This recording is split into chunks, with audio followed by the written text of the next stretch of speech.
Sungguh sempurna, Allah telah mengatur segalanya. Buku Revolusi Spiritual bab 8. Saya buat judul The Goif of 8. Suatu keajaiban di mana setiap tahun angka 8 selalu Allah jadikan sebagai pertanda dimulainya tahap demi tahap perjalanan hidup yang berujung pada lahirnya revolusi Indonesia.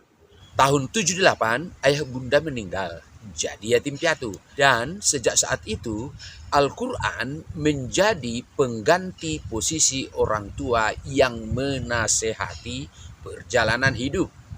10 tahun kemudian, tahun 88, mengalami siksa neraka karena melanggar sumpah Al-Quran.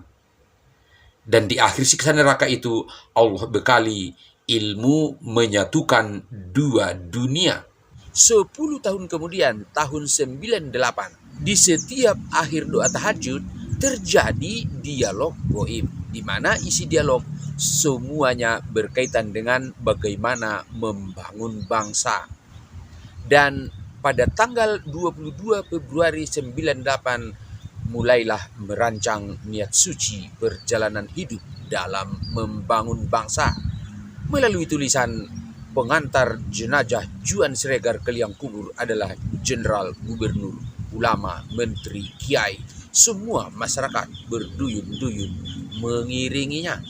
Buah dari niat suci perjalanan hidup itu, Allah anugerahi perusahaan beromset miliar dalam membuktikan membangun bangsa, yaitu melalui pelatihan-pelatihan baik di instansi akademisi dan ratusan perusahaan.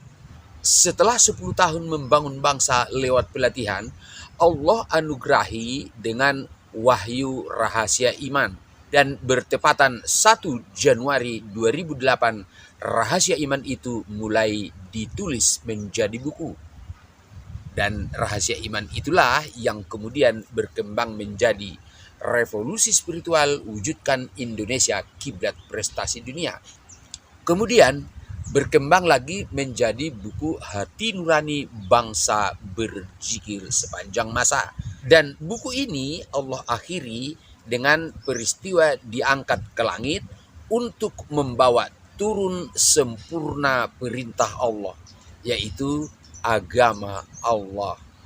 Dan agama Allah itu Allah sempurnakan lagi bagaimana strategi mewujudkan Indonesia pusat ilmu dan peradaban suci, yaitu dengan mengurai rahasia negara, harta karun yang tersembunyi.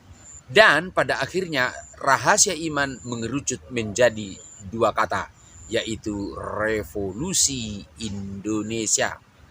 Walau ketiga buku ini telah selesai beberapa tahun yang lalu, namun buku ini belum pernah dibaca oleh para ahli ulama maupun pemerintah. Dalam kaitan itu, Presiden Insinyur Joko Widodo menyampaikan ceramah tentang ibu kota Nusantara, di mana beliau mengatakan itu adalah masa depan.